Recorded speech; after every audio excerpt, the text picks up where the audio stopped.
Ya teman-teman, kita ketemu lagi ya. Kali ini kita cuma mau sharing tentang masalah sepele, tapi kita sering dapatin kedatangan user yang kasusnya seperti ini ya. Jadi kasusnya itu kalau di chest dia mau masuk, tapi kadang masuk kadang enggak, intinya gitu loh. Jadi kalau di chest seperti ini ya. Nah ini mau masuk tapi disenggol dikit langsung nggak bisa ya. Jadi kadang masuk kadang enggak, kadang masuk kadang enggak, seperti itu loh. Intinya kurang lebih seperti itu ya. Oke, sebelum kita lanjut ke pokok pembahasan, dan ini sebenarnya cuma masalah sepele, nggak perlu bawa ke counter ya, atau ke tempat servis ya. Oke, sebelum kita lanjut, untuk teman-teman yang baru saja bergabung, yang belum subscribe, silahkan ditekan tombol subscribe-nya dan dinyalakan lonceng notifikasinya ya, supaya channel kita bisa berkembang. Dan untuk teman-teman yang berniat untuk mendalami dunia teknisi, itu bisa ikuti channel kita, buka channelnya, kemudian tap ke bagian playlist. Di situ ada playlist Ayo Jadi Teknisi. Jadi tentang alat-alat yang dibutuhkan teknisi dan analisa-analisa dasar, cara bongkar pasang IC dan cara jumper menjumper kita bahas di playlist yang itu ya. Jadi silakan dibuka sendiri videonya dan ditonton mana yang sekiranya bisa menambah referensi. Dan di sini kita niatnya nggak mau menggurui atau apapun ya. Jadi kita di sini niatnya cuma sharing-sharing saja. Dan untuk teman-teman yang mau tanya-tanya silakan DM ke Instagram saja, kita nggak pakai WA ya. Jadi kalau yang mau tanya silakan DM di Instagram saja, nanti Instagramnya kita taruh di sini. Silahkan di follow dan di DM ya. Oke, lanjut ke topik pembahasan. Untuk kasus seperti ini, itu indikasi yang pertama ketika saya pribadi ya, sebagai tukang servis, kalau ditanya HP-nya kok kadang di cas itu kadang masuk kadang enggak, itu kenapa? Nah, itu pasti yang terlintas di pertama pikiran saya itu adalah konektor cas. Jadi konektor casnya ini minta diganti ya. Kemudian setelah ke konektor cas, ke papan bawah, baru ke fleksibel. Kalau masih kadang masuk kadang enggak ya. Tapi kalau enggak bisa dicas sama sekali, atau dicas dicolokkan itu enggak mau respon sama sekali, itu bisa dari konektor yang bermasalah, bisa dari papan baut yang bawah, kemudian bisa dari fleksibel, bisa dari kapasitor yang sekitaran IC cas, kemudian ya ke IC cas baru ke IC power. Jadi step by stepnya itu seperti itu. Kalau trik saya pribadi ya, atau tips kita pribadi itu seperti itu. Jadi untuk penanganan sebuah kasus itu kita awali dari yang paling luar dulu, dari terluarnya itu yaitu dari konektor cas ya. Jangan langsung kehajar ke IC cas. Jadi kalau langsung ke IC cas, nanti kalau masalahnya cuma sepele nggak sampai ke IC cas, jadi kita juga yang buang-buang waktu ya. Oke, ini untuk kasus seperti ini yang kita sering dapatkan, yang masalah sepele seperti ini itu karena konektornya ini kotor. Jadi kalau di cas itu dia nggak beneran masuk, tapi masuknya cuma nanggung, kayak kadang masuknya itu kayak setengah-setengah. Jadi yang pertama, sekali lagi, kalau untuk Oppo ini masih bagus konektor yang bawaannya ya. Ini pun kalau diganti konektor dia bisa langsung normal, tapi kalau Oppo seperti ini masih bagus. Dilihat dari visinya juga masih bagus, dan kualitasnya itu lebih bagus yang bawaan dari Oppo daripada yang kita ganti itu ya. Nah ini seperti ini, bisa dilihat kotorannya.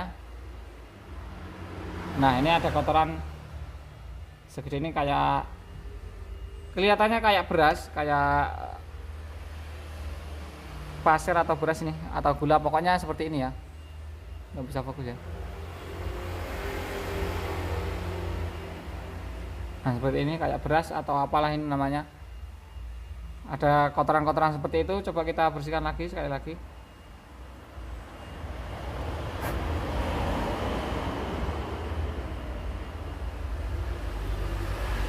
Ya masih ada. Kita bersihkan sampai total pokoknya. Nah, telepon tapi punya user ya, kita nggak berani angkat juga nggak berani reject, jadi kita biarkan saja. Ini masih ada kotorannya, masih lumayan banyak. Nih keluar lagi satu prongkol. Oke, kalau dirasa sudah cukup, coba kita nah kayak ini dimasukkan sudah enak, ini sudah langsung masuk celep gitu ya, bahkan sampai mentok ini ya. Yang tadi kan nggak mau mentok ya.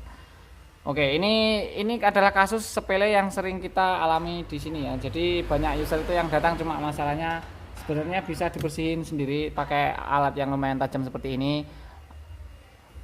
atau pakai jarum lah, jarum pental itu juga kuat ya.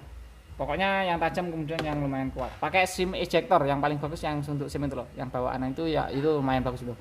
Pakai itu dibersihkan, kemudian kalau sudah dibersihkan masih nihil lah itu baru dibawa ke tempat servis ya. Jadi jangan buru-buru ke bawa ke tempat servis. Kalau di tempat servis pun kalau ini diganti konektor cas ya memang langsung normal ya. Tapi kalau kita masih bisa gunakan yang ini, kenapa nggak pakai yang ini dulu aja? Lagian kualitasnya juga masih original dari Oppo ya. Kalau kualitas orinya Oppo itu pasti sedikit berbeda lah, bukan sedikit ya, lumayan banyak berbeda lah. Oke lah, jadi itu ya kalau untuk di cas yang kadang masuk kadang enggak. Tapi sekali lagi saya ingatkan untuk kasus di ini ya, di HP khususnya kerusakan HP itu, walaupun indikasi kerusakannya itu sama tapi pengerjaannya belum tentu sama. Jadi walaupun sama-sama rusaknya kayak casnya nyambung nggak itu belum tentu sama kayak gini. Cuma banyak yang kayak gini ya, cuma banyak yang kasusnya penyelesaiannya cuma kayak gini, tapi nggak selalu kayak gini ya. Itu bisa dari konektornya, bisa dari fleksibel dan lain-lain. Sekali lagi masalah sama belum tentu cara pengerjaannya juga sama. Jadi kasus seperti ini juga sering terjadi. Pokoknya dieksekusi dulu seperti ini, kalau masih nihil baru bawa ke tempat servis. Jadi gitu ya.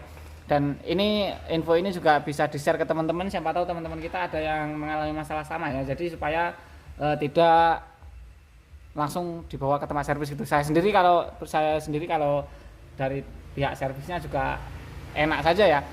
Kita menerima servisan tinggal ganti konektor sudah selesai. Kita juga dapat pemasukan atau apa. Tapi ini sekali lagi untuk berbagi, untuk sharing. Jadi kalau kasus Oppo khususnya yang sering itu Oppo itu masih bagus konektor yang bawaannya, lagian jarang rusak kalau di Oppo A37 ke atas. Ini kan A37 ya, dari A37 sampai yang baru-baru, pokoknya yang ke atas. Kalau yang ke bawah A37 ke bawah itu baru biasanya sering terjadi konektornya juga bermasalah. Tapi untuk Oppo kualitas konektor saya yakin nggak banyak yang bermasalah ya, cuma beberapa saja, tapi sering yang kotor di sini. Biasanya habis kena kasus air atau apapun itu ya. Oke lah, jadi sekali lagi walaupun rusaknya sama-sama dicas, tapi pengerjaannya belum tentu cuma dibersihkan seperti ini tadi ya. Jadi jangan berburuk sangka kepada tukang servis, dan juga jangan menganggap kalau kasus itu semuanya sepele, jangan seperti itu.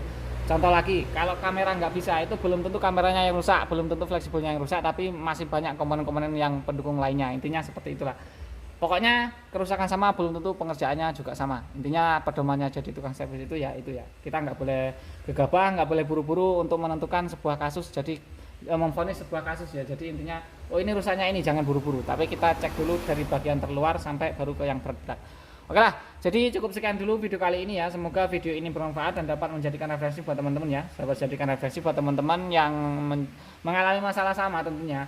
Dan juga kita mohon maaf bila ada salah kata yang menyinggung teman-teman. Kita nggak bermaksud menyinggung, kita di sini niatnya cuma mau sharing-sharing saja. Jadi dulu awal-awal jadi teknisi kita juga cari referensi banyak dari YouTube ya. Jadi ini seperti balas budi kita setelah sekian tahun kita bergelut di dunia teknisi, dan kita tahu tentang ini dan kita sharing kembali ke YouTube. Intinya give back atau apapun lah itu. Oke, jangan lupa terus ikuti kita dengan cara diklik subscribe dan nyalakan lonceng notifikasinya ya. Dan kita ketemu lagi di video berikutnya, dan bye bye.